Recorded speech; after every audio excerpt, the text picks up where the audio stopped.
جزيوم محدار تقرأي مسارح جوجل ملكي يخون اللوكبل كابينة زوادو بسكراي خونينو مسير تراز قبر استجابت أركب يلانيلو أبومبر ودباخ سماي وعلام دكتور سلمان برناباس أزني سأنا حتى سال سايزور سبعة كاريم لمون أبا أفافيت بيت صحفة بريزيدنت جزيوم محدار تقرأي سلام أوصل فجروا علوم سلام تنا نناب زلهم ويبصحهم كبرانن هذه رورا ميديا يوم إنه زيناتات هزعلت بارست زينا فليمنا ولنا سناي مكتتال جزياوي من محدار تقرأي مسارح جوجل ملكي خونا الله كبل كابيني زوادو بتقرأي خونينو مجلسك وام كابيني زوادو تقرأي زخبرخا حزب تقرأي زخبرخا حزب زوادو تقرأي زخبركم حيلتات صدتا تقرأي أبزخونه وان رئاتو زي تفلت بأمزانيو بوشتاوي بزخونه مخنيات ناهلونا حدقا قتيمو الله سمرت تقارو كامي مكات بعداوين وررتي ورقاو تاريخ زختب حزب تقرأي أبناء عدقال سناون لفنتاويان كزنتو ونتفتنو عالم زسدم مخالي ناي عاوت معراف كسن زخ على حزب مخانون فلوتي من اساي تقرأي نتازيت تكا هيوتو تحت كبرن مننتن حزبو بمسرع اما ختزر حدنت ابناي قصال كل مداي غعزنا قصل تسفا تغيرو صنيحي حزبنا دقنا مرقه اب حصير اوان احادوتا سفطرلو እና ሸቀለ አሃዱታቱ ዘዓንገለሉ ዘወደቁ ደቁ በሕራን እና ልዕለ በኽብር ዘዕረፈሉ እንት ቆስሉ ቀልጢፎም ከሓዊ ዝሕብሕበሉን ደቁ ድፋዕ ሰይሮም አፈሙዝ ናይ ታንክታት ጨቢጦም በደንጎላ ተዋጊኦም ክዕወቱ ዘኽእል ጀግንነት ክቀድሑ ዘኽእለ ህዝቢ ኮታስ ህዝብና ኣብ ውሽጢ ያለው ኣብ ደገ ሰሚሩ በመቀላሱ ዘስደምም ገሊ ፈጺሙ بزون كامولو صنتت دحينو وعلى سلام بريتوريا كفصم غيرو حزب زوبادو تግራይ ድማ بفلاي ካብ ሰነ 21 2013 ዓመተ ምህረት ንድሓር ኣብ ዝነበሩ ውግኣት ዝነበሩ ናይ ደጀንነት ግደ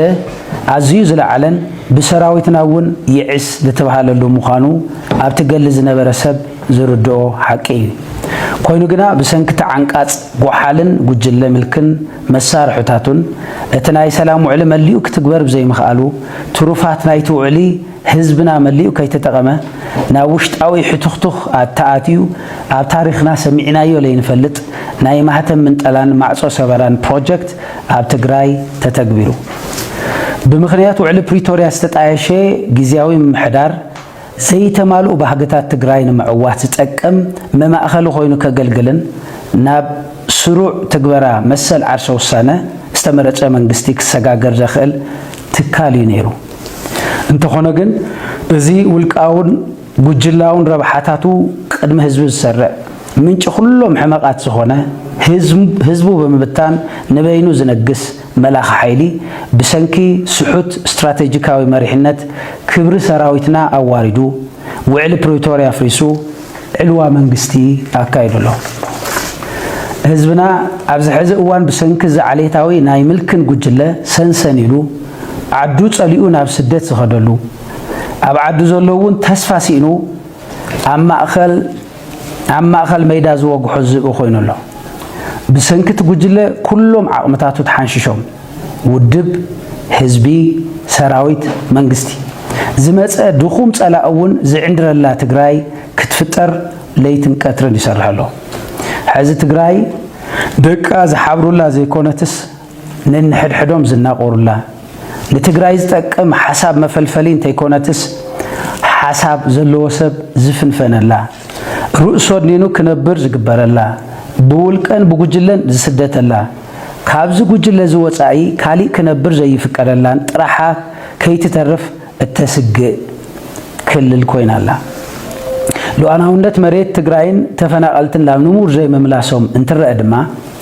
ትግራዋይ ከም ብሄር ተበታቲኑ ዝተርፈሉ ዕድል ይገፍሕሎ ስለዝኾነ ሎሚ ከም ተጋሩ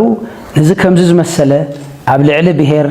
ኣብ ልዕሊ ብሄርና ዘንጸላለዋ ሓደጋ ዋና ፍልፍል ዝኾነ ዓንዳር ጉጅለ ካብ እንግድዓና ምሕውና ካብ ምድር ባይ ወጻኢ ካሊእ ዘተኣኻኽበና ኣጀንዳ ዝህሉ ኣይመስለናን። ካብዚ ጸገም እዚ ንምድሓን ቁልፊ መንገዲ ድማ እቲ ሕዚ ብፕሬዝዳንት ጀነራል ታደሰ ወረደ ዝተጣየሸ ካቢነ ግዚያዊ ምሕዳር ትግራይ ምዃኑ ንኣምን። እቲ ዝተጣየሸ ግዚያዊ ምሕዳር ኩሉ ዘሳተፈ ተኣማንን ብኣብዝሓ ተቐባልነት ዘለዎን ክኸውን እውን ትፅቢት ምምሕዳርን ህዝብን ዞባ ደቡብ ትግራይ ነይሩ። ኮይኑ ግን ብዝተፈላለዩ ዝንባለታትን ሓሳባትን ተጋሩ ሓቆፍ ትፅቢት ዝተገበረሉ ዳግመ ምጥያሽ ግዚያዊ ምሕዳር ትግራይ ካብ ዝኸፍእ ናብ ዝገደደ ምናልባት እውን መጻኢ ዕድል ተጋሩ ዘጸልምት ከይኸውን ዓብዪ ስግኣት ኣሕዲሩልና ኣሎ። ካቢነ ምምሕዳር ዞባ ደቡብ ትግራይ ዕለት 13 ሚያዝያ 2017 ዓ.ም ኣብ ዘካየዶ ስሩዕ ኣኸቢኡ ነዚ ሕዚ ንሰምዖ ዘለና ሓድሽ ኣወዳድባ ግዚያዊ ምሕዳር ትግራይ ንተጋሩ ብፍላይ ንባህጊ ህዝቢ ዞባ ናብ ዘለዎ ትርጉም ገምጊምዎ ኣሎ። እቲ ዝጣየሽ ሓድሽ ካቢነ ግዚያዊ ምሕዳር ትግራይ ሓቋፋይነቱ፣ ኣሳታፋይነቱ፣ ሕቶታት ህዝቢ ናይ ምምላስ ዓቕሙ፣ ህዝባዊ ውግንንኡን ብድምር ትግራይ ናይ ምሽጋር ኩነታቱ ብዕምቀት ድሕሪ ምርኣይ ቅድሚ ሕዚ ዝነበረ ተዋፅኦ ማለት ተናሓናሕቲ ብሄራዊ ውድባት፣ ነባር ሕወሓት ወዘተ ጠቕሊሉ ብዝበሃል መልክዑ ነቲ መላኸ ጉጅለ ዘረከበ ባህግታት ህዝብና ዝጨወየን ጸረ ደለይቲ ለውጥ ኮይኑ ረኺብናዮ ኣለና። ብፍላይ ድማ ህዝቢ ዞባና እቲ ጉጅለ ምልኪ ጉባኤ ኢሉ ዝጸውዖ ዘይስሩዕ ኣኼባ ዘይተሳተፈ ምዃኑ እናተፈለጠ በቶም ንሱ ዘይፈልጦም ንስልጣኖም ክብሉ ውድብ ዝበተኑ ከባቢ እናጸውዑ ህዝቢ ዘናሽው ጽግዕተኛታት በቶም ኩናት እምበር ሰላም ዘይምነዩ ጥቕመኛታት ዝተመልአ ሓድሽ ምደባ ግዚያዊ ምሕዳር ትግራይ ክምራሕ ምጽዓን ፈጺሙ ተቐባልነት የብሉን። ስለ ዝኾነ ነዚ ምጥያሽ ካቢነ ግዚያዊ ምሕዳር ትግራይ ብላዕለዋይነት ዝመርሑ ፕሬዝዳንት ግዚያዊ ምሕዳር ትግራይ ጀነራል ታደሰ ወረደ ነቲ ኩነታት ብዝግባእ ብምርዳእ ደጊሞም ዝርእሉን ዘመሓይሽሉን መንገዲ ክፍጠር ንሓትት። ናይ ዞባና ኢሉ እውን ክልልና መጻኢ ናይ ምዕባይ ዕድልና ዓብዪ ደንቀራ ምዃኑ ተረዲእና ኣለና።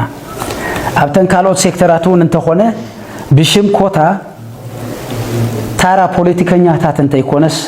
ሓቋፋይነቱ ከም ዘሎ ኮይኑ ነቲ ስራሕ ፈሊጡ ኣብ ሓፂር እዋን ነቲ ዝሓለፈ እውን ዘከሓሕዝ ስራሕ ናይ ምፍጻም ክእለትን ዓቕምን ዘለዎም ተጋሩ ክመርሕዎን ከም ዝግባእ ንኣምን። እዚኦምን ካልኦትን ሓደጋታት ትግራይን ዞባናን ብዕምቀት ዝሰተየ ካቢነ ዞባ ደቡብ ትግራይ ኣብ ምድሓን ትግራይን ተጋሩን ልዑል ብፅሒት ንዘለኩም ኣካላት ዝስዕብ ፃውዒት የቕርበልኩም ኣሎ። ዝኸበርካ ህዝብና ኣብ ማዕርነት እተኣምን ናይ ህዝባ ንቑሕ ፖለቲካዊ ተሳትፎን ኢኮኖሚያዊ ተጠቃምነትን ብልቢት ትቕበል ምክብባራን ሓድነታን ዘብህግ ኣድልዎን ዓሌታዊነትን ዘይረአየላ ልምዕቲ ዴሞክራሲያዊትን ምዕብልትን ትግራይ ክንርኢ ንጋደል ኣለና። ህዝቢ ዞባ ደቡብ ትግራይ ድማ ካብ ወትሮ ብዝተፈለየ መንገዲ ተወዲብኻ ሓድነትኻ ኣስጢምኻ ደቀቕቲ ፍልልያት ኣጽኒሕኻ ህልውናኻ ኣብ ዘረጋግጽ ናይ መኸተን ልምዓትን ስራሕቲ እተመስግቦ ዘለኻ መስደምም ተጋድሎ ንዓናን ደቅኻ ኩርዓት ንህዝቢ ትግራይ ድማ ሓድሽ ቅዲ ሰላማውን ዴሞክራሲያውን ናይ እምቢተኝነት ቃልሲ ተካይድ ኣለኻ። በዚ ድማ ኩርዓቲ ሕቡናቲ ኢና። እዚ ዘይጥዕሞም ብኔትዎርክ ዝነገሱ ናይ ምልክ ጉጅለ ዝተለመደ ባርነት ተዘይቀፂሉ ከም ስዕረት ሓሲቦም ገልኻ ክኸልፉ ተጠቃምነትካ ከበርዕኑን ምስ ኩሎም መሳርሕቶም ናይ ሞትን ሕየትን ቃልሲ የካይዱ ኣለዉ። ቃልስና ከይኹለፍን ንድሕሪት ከይምለስን ደቂ ኣንስትዮ ዞባና፣ መራሕቲ ሃይማኖት፣ ዓበይቲ ዓዲ፣ ኣቦ ገረባት፣ ዱበርቲ፣ ጀጋኑ ሓርበኛታትናን ነባር ዓቕምታትናን ሰራሕተኛታት መንግስቲ ውዳበታትኩም ኣስጢምኩም ኣንጻር እቲ ናይ ምልኪ ጉጅለን ሸርሕታቱን ሓደ ኮይንኩም ተረባረቡ። ግዚያዊ ምሕዳር ትግራይ ግቡእነቱ ሓልዩ ንክጣየሽን ኣብ ናይ ልምዓት ዴሞክራታይዜሽንን ዳግመ ህንፀትን ዕማማቱ ተሳተፍትን ተጠቀምትን ክንከውን ድማ ኣበርቲዕና ንቃለስ። እዝናይ መልክ ጉጅለ ንህዝብ ትግራይ በአውራጃውነትን ከባቢያውነትን ምትርታሩ ከያኸሎ ሕዚ ድማ ሓዱሽ ናይ ሰሜን ሻዕብያ ማለት እዩ ደቡብ ኢትዮጵያውያን ማለት እዩ ዝብል ተረት ሒዙልና መጽሎ እዚ ህዝብ ትግራይ ኣብ ክልተ ዓበይቲ ነቕዓት ንምኽፋል ዝተሓቀነ ናይ ሽርሒ ፕሮጀክቱ ሓድነት ህዝብ ትግራይ ላዕሊሑ ምብትታን ዘቀላጠፍ ምዃኑ ተረዲእና ብሓባራዊ ርብርብ ክንምክቶ ካቢነ ዞባ ደቡብ ትግራይ ንመላእ ህዝብና ይጽውዕ ዝኸበርካ መንእሰይና ኣብ ትሕቲ ብጠበንጃ ይኹን ብኔትወርክን ስለያን ርእሱ ዘድንን መንእሰይ ምርኣይ ፈጺሙ ቅቡል ኣይኮነን ካብ ወለድኻ ዝወረስኻዮ ጅግንነት ምስ ዘመኑ ብምውሃሃድ እትገብሮ ዘለኻ ብውዳበ ዝምራሕ ገስጋሳይ ቃልሲ እንኳዕናትና ኾንካ ዘብል እዩ ስደት ሞት መከራ ባርነት ዝጠፍእ ነዚኦም ምንጭ ዝኾነ ጉጅለ ፈሊኻ ብምቅላስ ጥራሕ እዩ እቲ ግዜ ናትካ እዩ ምዕሩይ ስርዓት መስሪትካ ተጠቃምነትካ ዝረጋገጸሉ ዕድል ኣብ ኢድኻ እያ ተወዲብካ ትገብሮ ዘለኻ ቃልሲ ኣብ ሓፂር እዋን ጠጠው ዝብል ዘይኮነስ ቀጻሊ ንዞባኻን ንክልልኻን መደላድል እዩ ኣብ 14 ወረዳታት ዞባና ኣብ 14 ወረዳታት ዘለኹም ውዳበታት መናእሰይ ዞባና ናይ ከባቢኹም ሰላም ካብ ምሕላው ጀሚሩ ምስ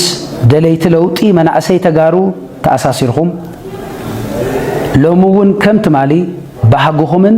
ባህጊ ትግራይ ጋህዲ ክኸውን ዘይቋረጽ ቃልሲ ክትውልዑ ንጽውዕ ዝኸበርኩም ምሁራን ኢሊት መንቃሕቲ ማሕበረሰብ ጀሚርና የዘለና ቃልሲ ናይ ኩሉ ርብርብ ዝሓትት እዩ ነዚ ቃልሲ ድማ ንስኹም ኣዝይኹም ጠቐምቲ ኢኹም ብማዕዶ እናራእኻ ዝመጽእ ለውጢ ከም ዘየለ ንስኹም ሓይሊ ለውጢ ኮይንኩም ዝተሳተፍኩምሉ ቃልሲ ድማ ከም ዝዕወት ኣየጠራጥርን ሓቂ እዩ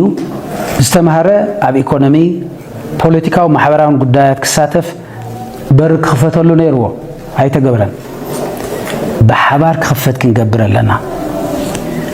ብህዝብኹም ተወሲኑ ናብ ተግባር ኣብ ዝልወጥ ኩሉ ነገር ክትሳተፉን ነዚ ገጢሙና ዘሎ ዝተሓላለኸ ፀገም መውፅኢ መንገዲ ከተመቻችውሉን ፃውዒትና ነቕርበልኩም ዝኸበርኩም ብሄራዊ ውድባት ትግራይና ናይ ኩሉ ንምግባር ዘለና ሓደ መማረፂ ካቢነ ግዚያዊ ምሕዳር ትግራይ ኩሎም ሓሳባት ዝሓቆፈ ክኸውን ምግባር እዩ ናይ ሓሳብ ኣፈላላይ ንዘለዎም ካብ መረበቶም እናፈናቐለ እናኣሰረን እናጥፈአን ዝነብር ናይ ሓሳብ ድርቀት ገጢምዎ ዘሎ ጉጅለ ሕዚ እውን ናይ መወዳእታ ዕድሉ ክርኢ ግዚያዊ ምሕዳር ትግራይ ከም መንገዲ ክጥቀም ኩሉ ዓቕሙ ፀንቂቑ ይረባረብ ኣሎ ኣብ ትግራይና ካብዚ ዝኸፍአ ካሊእ ጥፍኣት ክፍፀም ክፍቀድ የብሉን ስለዚ ዝተናበበን ዝተወደበን ቃልሲ ክትገብሩ ፃውዒትና ነቕርበልኩም ዝኸበርኩም ዲያስፖራ ተጋሩ ኣብ መኸተ ዘረኣኹሞ መስተንክር ኣብኡ ዝውዳእ እንተይኮነስ ክትርእይዋ ዝብሃኩማ ትግራይ ጋህዲ ንምግባር እዩ ንሳ ሕዚ እውን ክትርእይዋ ኣይከኣልኩምን ናይዚ ዋና ዕንቅፋት ድማ ተብ ትግራይ ዘሎ ስሱዕ መላኺ ሓይሊ እዩ ስለ ዝኾነ ድማ ነዚ ሓይሊ እዚ ብምቁዋም ትግራይና ንኹሉ ብማዕረት ትርኢ ብጠመንጃ እንተይኮነስ ብዴሞክራሲ ትፍለጥ ብድኽነት ጥሜትን ስደትን እንተይኮነስ ብልምዓትን ሰላምን እትልለ ትግራይ ንምግሃድ ዝኸኣልኩሞ ኩሉ ንኽትገብሩ ፃውዒትና ነቕርበልኩም ዝኸበርኩም ሓይልታት ፀጥታ ትግራይ ዓንዲ ሕቆ ዓወትኩምን ጅግንነትኩምን ህዝብኩም ምዃኑ ልዕልየኹም ዝርድኦ ሓይሊ የለን ፀጥታ ሓይሊ ካብ ህዝቢ እንትንፀል ውፅኢቱ ግልፂ እዩ ስለ ዝኾነ ሕዚ እውን ከምቶም ኣያታትና ዘምሃሩና ኣብ ጎኒ ህዝብኩም ደው ክትብሉን መሳርሒ ዝኾነ ጉጅለ እንተይኮንኩምስ ሓሽከር ህዝቢ ትግራይ ንምዃንኩም ብተግባር ኣርእዩ ኣብ ጎኒ ህዝብኩም ጠጠው ኢልኩም ተልእኾ ህዝብን ምፍፃም ኣብ ትገብርዎ ርብርብ ከም ወትሩ ህዝብን ምምሕዳርን ዞባና ዝከኣሎም ኩሉ ክገብሩ እዮም ወሳነ ሐሳብ ኮርን ልዕሊ ኮርን ብፍላይ ኣብ ዞባና ከቢድ ዋጋ ይኽፍለና ኣሎ ሓይልታት ጸጥታና ንሕድሕዶም ከይተሓጋገዙ ብስግኣትን ጥርጣርን ዝመሰሉ ዝንባለታትን ተርእዮታትን ቀልጢፎም ደው ክብሉ ይግባእ ህዝብና ሰላማውን ድሕንነቱ ውሑስ ኮይኑ ስሉጥ ልምዓት ዝሕሸ ዴሞክራሲያዊ ሃዋህር ዝረአየላ ዞባ ንምፍጣር ኣብ ንገብሮ ርብርብ ሓይልታት ጸጥታና ትካላዊ ተልእኾኹም ሓሊኹም ተዋዲድኹም ህዝብኹም ቀትርን ለይትን ክትሕግዙ ድማ ንጽውዕ ኣብ መወዳእታ ፕሬዚደንት ጊዜያዊ ምሕዳር ትግራይ ክቡር ጀነራል ታደሰ ወረደ ድምፂ ህዝቦም ሰሚዖም ካቢኔኦም ካብ ናይ ሓደ ፍንጫል ጉጅለ ተለኣኣኽነት ሓራ ከም ዘውፅእዎ ብምትእምማን ኣብ ምፍጻም ተልእኾታት ጊዜያዊ ምሕዳር ትግራይ ከም ህዝብን ምሕዳርን ከም ወትሮና ዝከኣለና ኩሉ ከም ንገብር እናረጋገጽና ህዝብናን ኣመራርሓናን ድማ ነቲ ተፈጢሩ ዘሎ ኩነታት ብንቕሓት እናተኸታተለ ብዝተወደበ መንገዲ ዝጀመርናዮም ናይ ሰላምን ጸጥታን ስራሕትና ማይን ተፈጥሮን ብምትእስሳር ዝጀመርናዮም መስደመም ወያነና ኣብ ከተማታት ናይ ስራሕ ዕድል ፈጠራን ኣብ ሰናይ ምምሕዳር ዝረኣዩ ጉድለታት ንህዝብና ጸላዕላዕ የብሎ ስለ ዘሎ ተረባሪብና ክንፈትሕን ሓድነትና ብዝበለጸ ጠናኺርና ዓቕምታትና ኣብቲ ዋና ጸላእና ብምዕራፍ ቀልጢፍና ካብ ድኽነት ክንወፅእ ነተሓጋገዝ ንብል ንለውጢ ንሕበር ክብርን ሞገስን ስዋዕትና ሚያዝያ 2017 ማጨው ይቕነል ምስ ኤርትራ ዝግበር ዝተጨበጠ ርክብ የለን ኢሉ ኣቦ ወንበር ውድብ ኣኽሱማይ ዋዕላ ዶክተር ሰሎሞን በርናባስ ጸገማት ትግራይ ሕዚ ተጣይሹ ብዘሎ ካቢኔ ጥራሕ ምፍታሕ ስለ ዘይከኣል እቲ ተገይሩ ዘሎ ምትዕራይ ቅቡል ዋላ እኳ እንተኾነ ኩሉ ዓቕምታት ትግራይ ዘሳትፍ ኮሚቴታት ክጣየሽ ይግባእ ኢሉ ውድብ ኣኽሱማይ ዋዕላ ኣብ መግለጺኡ متعرراي كابيني إجزاهم محضار تجري قبلوا زبالة بومبر ودب أخصمي وعلى دكتور سلمان بارناباس أتيم عرارة زلوا إجزاهم محضار تجري جنا أنا تجري سبع عقمي بذكبن بزحقوا في المنجدي أي خير نزلوا قبل قسيسهم ودب أخصمي وعلى أبواناوي قديات هديهبو لومي 10 دشمي زي 10 شعات عامة مرت أبزهاو مجلسين ጉዳያት ፖለቲካ ትግራይ بعين ትግራይ ክፍታሕ ዝኽእልን ክፍታሕ ዝነበረን ዋላ እኳ እንተኾነ ኮይኑ ግና ዓቕምታት ብምብታን ይኽየደሎ እነዚ ድማ ኩላትና ፖለቲካዊ ውድባት ተሓተቲ ኢና ክብል ገሊጹ ኣቦ ወንበር ውድብ ኣኽሱማይ ዋዕላ ዶክተር ሰሎሞን ባርናባስ ፖለቲካ ትግራይ ኣብ መረባና ከም ዝፈንጀረ ነታጉና ንቆዝሮ ኣብ ትግራይ ኩላትና ውድባት ስራሕና ብዘይም ስራሕና ፖለቲካዊ ውድቀትን ፍሽለትን ኣጋጢሙና እዩ ክብል ገሊጹ ኣሎ ኣብ ዝሓለፈ 2 ዓመት ዝነበረ ከይዲ ፖለቲካ በቲ ዝተወደአሉ መንገዲ ኹዳ ኣይነበረን ዝበለ ኣቦ ወንበር ውድብ ጸገማት ትግራይ በቲ ካቢኔ ጥራሕ ክፍታሕ ስለ ዘይኽእል ዝተፈላለዩ ኮሚቴታት ክጣየሹ ይግባእ ክብል ተላቢሎም أزني السنة حتى سال سايزور 7 كاري لمون أب أفافيت بيت صحفة بريزيدنت تجراي سلام أوصل في جيرو علوم أبعلات محبر سال سايزور 7 كاري دقاقي مم أبري بيت منقس تجراي قوي مم نزغربو حتىهم جبو مرسي زي مركاو كم زحزنهم قليصهم نتيو تحتوتات قبل الناس غل أكال يلن فنحتوتاتنا فلتات يننا نايد هزبي تساقم فتح خلقها مالك بpolitikaው خيدن محدراو مخيدون حادت او يخا بحاده خوينخا زلو صقم تقالسلخا مالت እዚኦም ግን ኸም ክገብሩ ይራናዮምን ወይ ኸም ዝገብሩ ዘለው ምኻኑውን ፍንጭ ሃውናን ማለት በሚዲያ ይገልጹ ወያማ ይናጋግሩ ተወከልቲ ለም ተጸውዕም ኸዓ ኣብ ትሕቶም በዘለው ጸሓፍት ዶ ዝኾነ ነገር መቅረብት ዶ እናጋጊሮም ይሰዱኻ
ከአዲስ አበባ የመጣና አለና ነው አበራቱም ትቱቱ ሚዲያ አዚናኩም ለና እነ ዳዊት ከህዝብ ከስልጣን አውያምሁም